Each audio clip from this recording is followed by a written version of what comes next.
Bangladesh is a bit different from Pakistan now. Bangladesh literacy rate is higher than Pakistan. Bangladesh people are politically more aware. They are more involved into the politics. Perception about the Jamaat-e-Islami everywhere in Pakistan or Bangladesh, even people who do not agree with its policies, the perception is that they are honest. Assalamu alaikum viewers, how are you? In our last video, we talk about the success of the Jamaat-Islami student wing in Dhaka University's elections. So, Dr. Nasir, welcome to the our this podcast, and I think you have some question based on our discussion last time. So, can you raise some of the question, please? Yes. Thank you so much, Dr. Shamim sir, for your wonderful explanation. In the last time, we had a very wonderful discussion regarding the 1971 and the Sheikh Mujibur Rahman era.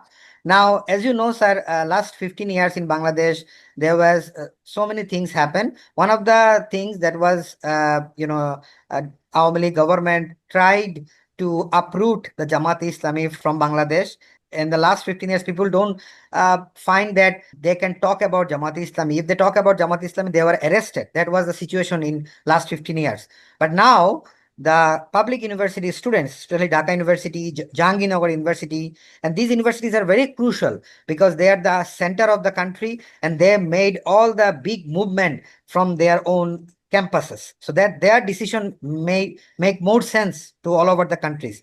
So they choose Jamaat-e-Islami. Now, in my opinion, this is kind of a rise of a Jamaat-e-Islami in the new era of Bangladesh. So I have a question that why is that? Why all on a sudden the big public university students, they are choosing Jamaat-e-Islami? And is there any sort of connection with the Jamaat-e-Islami's previous activities in 1971 and the current their promise to make country better? What do you think about that? Because you had an experience about 1971 with the Jamaat-e-Islami, and currently you are witnessing the rise of Jamaat-e-Islami in different parts of the country, especially the public universities in Bangladesh. So my question is, why is sudden rise in Bangladesh?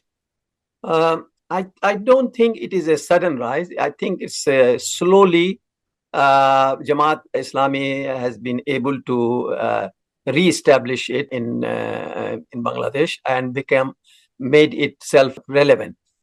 Also, it is because of the current government in India, which is unnecessarily very anti-Muslim. This is very, very clear, and it has been now about 11 years in India. And also, some of the policies of India is especially the issue of the water sharing and all those things. There always been some reservations in Bangladesh, the way India treats Bangladesh. It was not always very welcome. And also the association of India with the Awami League, and Awami League so much closeness to India. So anything which any anti-Indian sentiment, which is either perceived or it is very real, it goes against the Awami League. So those, whatever goes against Awami League, it will go in favor of the parties which are against, Awami League in Bangladesh. So people, if they are disappointed with Awami League or have anger against Awami League or anger against India for their policies towards Muslims, or especially towards anything related to Bangladesh, so the sympathy will go to anti-Awami League elements. Now, the main party against Awami League for some time has been the Bangladesh Nationalist Party. So if Jamaat was not there, most of the people who go away from Awami League, they will go to Bangladesh Nationalist Party. The problem with Bangladesh Nationalist Party is that it has some anti-India rhetoric and anti-Awami League. But the perception about the Bangladesh National Party among masses and especially the educated people is that it not honest, and some of the policies, there are a lot of corruption, either perceived or real, that we can debate. But there is a perception about the Jamaat-e-Islami everywhere in Pakistan or Bangladesh. Even people who do not agree with its policies, the perception is that they are honest, and when they come to power, they will not be doing anything. They will not be very dishonest. They will be whatever the resources of the country, they will use it in a nice way. The problem with this, that why Jamaat-e-Islami is not, for your information, the Islami Jamiat-e-Talba, or the Chatro League of Islamic Chatro Shabbir equivalent in Pakistan, they used to have all the universities in their control. Most of the universities and most of the college election, they used to win throughout the country, at least in the Punjab and Sindh, the urban areas of Sindh, they were very popular. But this was not translated into their success in the general election. And there are causes of that. We can have another podcast why that is so. Why a party which can convince educated people is not able to convince the masses. Bangladesh is a bit different from Pakistan now. Bangladesh literacy rate is higher than Pakistan. Bangladesh people are politically more aware. They are more involved into the politics. In Bangladesh, there is no feudal system also, and there is no tribal system which still exists in Pakistan. So Bangladesh is different.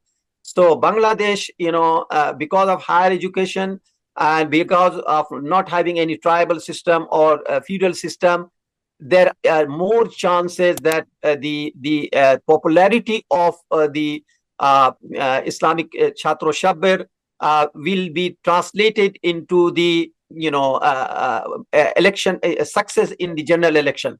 For that, of course, Jamaat-e-Islami has to do a lot of work. And also there is, because of internet and all those things, the people are also now aware of the whole world. Many young people are also moving towards Islam. That is, you can see that more and more people, young people especially, of course, there is a westernization, effect of westernization is going on, but also there is awareness about Islam.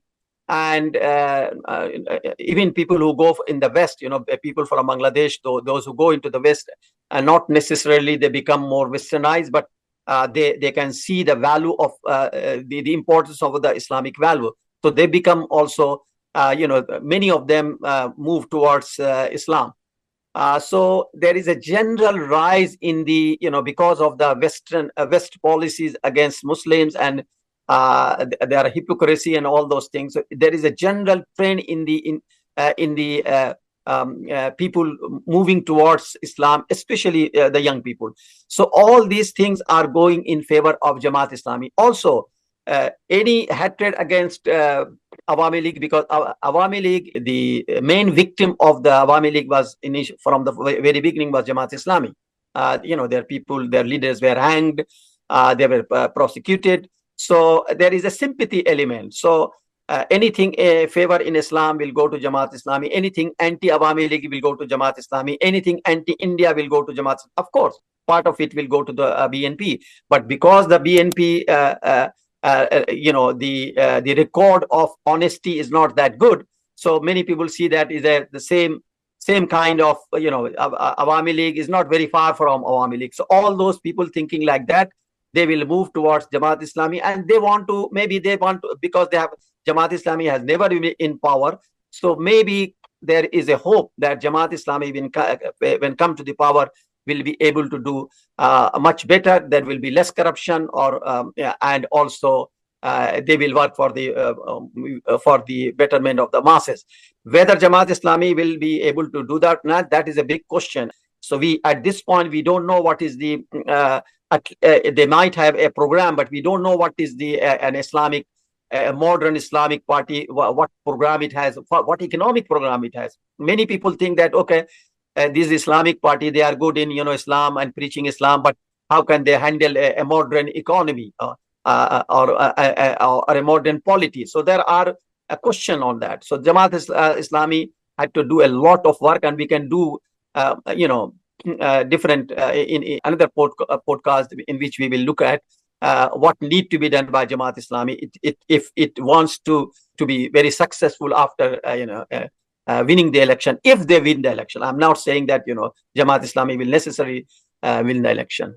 Yeah, sir. In the Yeah. follow-up questions, do you think Mhm. that recently in our country and also in globally, the PR system is now people are asking about, mostly Jamaat-e-Islami are asking about the PR system, and they are demanding that this system should introduce in the election. So what do you Mhm. think, that PR system is good for all the parties, those who are participated in election, or it will only favor those who has a little majority in every places like Jamaat-e-Islami? What do you think? This Mhm. PR system and its pros Yeah, and cons. In a briefly, what do you think? yeah.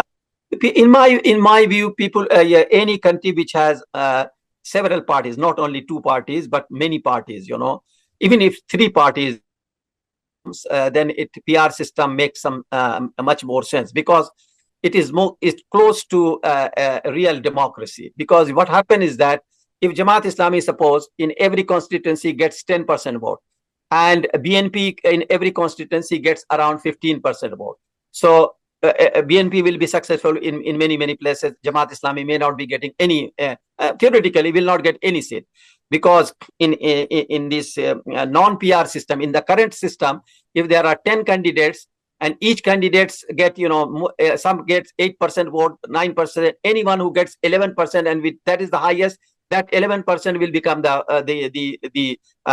representative of that constituency, which looks unfair, because all other people, your 90% vote or 80% vote, the people are not represented in the parliament. So in the PR system, what happens is that people will be giving vote to the party.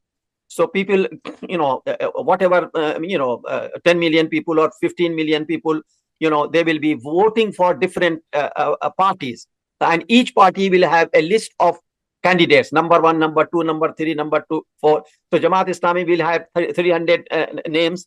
BNP will have 300, and the National Citizen Party will have 300 names. And then depending upon how many votes get, so suppose Jamaat gets 15% of vote, so 15 out of 15% of 300, that means 45 seats will go to Jamaat Islami. If BNP gets 20% of vote, then 20 times 3, 60 seats will go to BNP, so forth and so on.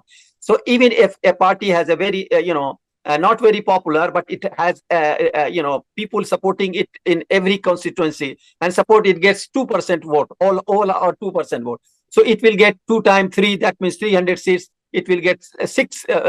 So every party which has some support in the country will have a representation in the parliament, and it is good that party have representation in the parliament and make their voice known in the parliament rather than on the street. This is very Fantastic, important. The sir.